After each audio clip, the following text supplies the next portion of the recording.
This is the updated Range Rover, but what's new about it?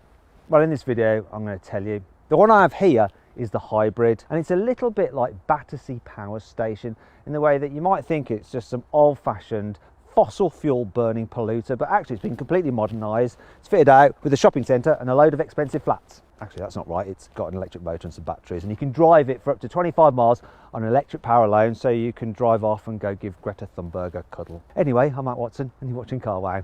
Buying a new car? Then head to Car Wow and my team will help you find your next car at a fair price. Car Wow, your one-stop car buying comparison site. Let's start off this video by talking about the price, because really, if you can't afford one of those expensive flats in Battersea Power Station, you probably can't afford a Range Rover. It starts from £83,000, so you're going to have to pay 89 grand for the hybrid. Thankfully though, you can save an average of £7,500 off a Range Rover through Car Wow. And I'll put a little link in the pop-out banner. Click on that, you can go straight to Car Wow. If it's not there, there's a link below the video. And if you can't be bothered to do that now, just at a later date, Google Help Me Car Wow, and you can go to our website, take it straight there to this page, and me and my team will help you choose the right car for you and get it for a fair price from one of our trusted dealers. Now, this may be a hybrid, but there's no badging on the back of the car at all to give the game away. It's also got two huge exhaust pipes, though they're actually just exhaust surrounds. The pipes within them, I'll illustrate with this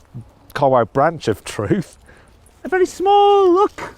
Go on, I can't even get it in the hole. Story of my life. I love poking expensive cars with sticks. Other side, you wouldn't know it was a hybrid either, other than the fact that this particular car we've got here is called the Westminster Black, which is a new trim level they've added as part of the upgrades for this very latest version of the Range Rover. Would normally be on 22-inch alloy wheels, whereas the hybrid is only allowed to have 21 inches because 22s would affect the economy. Now, this Westminster Black has a load of extra kit on it, but it also has lots of black treatments on it, including blacked out rear windows.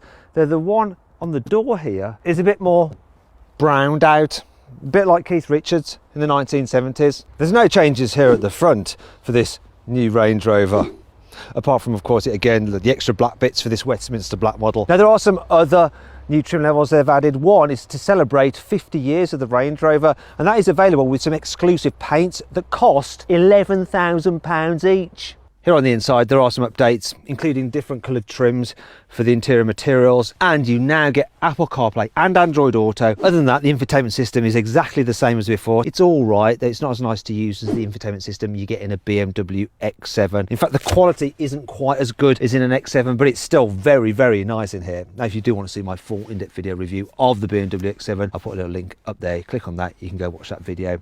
If not, stay with me, because this is a great car to sit in. I love the seating position. It's just so regal and expensive feeling. Oh yes. Here in the back, the hybrid version of the Range Rover is no different to the normal version, which is no different to the model year before it. No changes, doesn't really matter though. It's a very spacious back seat. Look, lots of knee room and headroom. If you do need more knee room, you can actually get a long wheelbase version, but I've got enough space. And look, you can recline the rear seats on this one. Super comfy and luxurious. Finally, we come to an area where the hybrid version is different to the normal Range Rovers, and that's the boot capacity. So you have 609 litres of space, which is quite a lot, but it's 98 litres less than you have with the other models. The reason for that is that you've got your batteries underneath here. The boot floor is actually raised up by 5 centimetres. I don't know if you can see that there, look, the ridge, but what I'm going to do is lift this up, get this crap out of the way, and then look, you can see your battery pack there. It eats into the space. You've still got all the things like you can get folded downy rear seats that are electrically operated like that. That's great. They're not folding. Why aren't you folding? I don't know why they're not folding.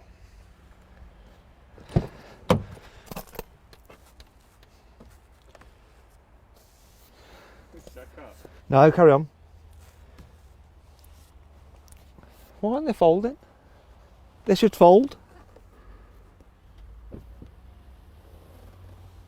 Folded now. Come on. Are you going to fold? Yes. Weird. Anyway, they're folded. If you want more details on the practicality of the Range Rover and full information about it, you're best off watching my full in-depth video review of the car, and I'll put a little link up there. It should be popping out now. If it's not, there's a link below the video. You can go watch that. Anyway, That brings me on to 5 annoying things about the hybrid version of the Range Rover. The charging port cover on this car is a little bit gash. Look, there's no handle to it. You have to grab onto the bits on the grille and then swing it open. Look, even that crow doesn't like it. And, watch this.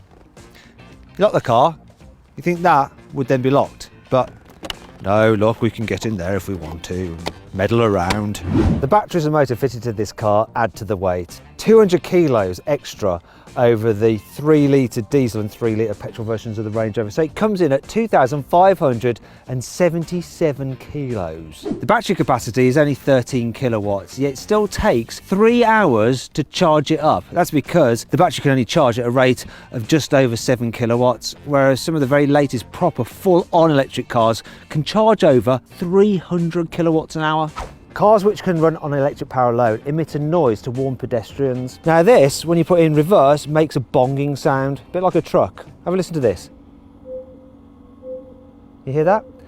Ironically, the noise only comes from the front of the car and it doesn't make it at all from the rear, so you can't hear that from the rear. What is that all about? Like many plug-in hybrid cars, this Range Rover has a save function where you can actually get the car to hold at a certain rate of charge for the battery. That's handy if you want to go into a low emission zone and just drive around on electric power alone later. So you press that button to do it. The thing is, I found that despite doing that, see how laggy this infotainment screen is. Anyway, despite doing that, it doesn't save the charge all that well. When I pressed the save button and I thought it was saving it, it was at 30% charge, but somehow it's depleted to 20%. So much for saving. It's not all negative though. Here's 5 good things about this car. Now you might think that a 2-litre 4-cylinder turbo petrol engine might be a little bit underpowered in a car as heavy as this, but because it's mated to an electric motor, combined you get 404 horsepower and 640 newton meters of torque, which is ample. The satellite navigation system works in conjunction with a hybrid system, and what it'll do will get the car to use petrol power when it's on the motorway and stuff like that to save energy and use electricity where it's most useful, such as in town. Thanks to its plug-in hybrid system, this is a Range Rover that can return apparently 84 miles per gallon, and it's rated at 77 grams per kilometre of carbon dioxide. That means that it's surprisingly cheap if you have it as a company car. You can get an app for the car which allows you to control certain features remotely, such as set the temperature so it's preheated for you when you get into it on a cold winter's morning. I love the fact that you get a really posh bag to hold the charging cable in. You don't get this kind of thing on other plug-in hybrids. It's absolutely gorgeous. Look at this. Yeah. Okay, let's see what this hybrid Range Rover is like to drive. Well, this is the first thing that really sticks out. I'm driving along on electric power alone in a Range Rover, and it makes it even more relaxing and comfortable. Just silent. I really like that. It just suits the car. When you put your foot down, yeah, the petrol motor kicks in. It's not the most seamless, and it does make a bit of a racket at the top end when you're revving it, but my God, it shifts. In fact, oh, let's try this, right? I'm going to launch it. See how quick it is. Go! Whoa. Land Rover say 0 to 60 in 6.4 seconds. And you'll see what it really did, because we'll have timed it as the speedo was rising. You know whether it did it or not. I don't. I'll have to watch the video back. But do you know what? As you're driving along, it's punchy enough. The gearbox isn't the most responsive, but it's fine. It's comfy, it's relaxing, blend the gears together well. You can actually do 85 miles an hour on electric power alone. In fact, I can lock it into electric power by pressing this EV button. Now there you go. I'm in electric power. It's not accelerating quite as quickly now. If you want to go quicker, it'll make the engine kick in. I can see this making a lot of sense to people in London. You get all the benefits of your Range Rover, like looking wealthy and being able to look down on the peasants from your throne, yet knowing that you're not burning any fuel. As long as you do it right, you have to plug these things in. You've got to make sure you do that. And I've actually run this thing on electric power alone and managed 20 miles out of it.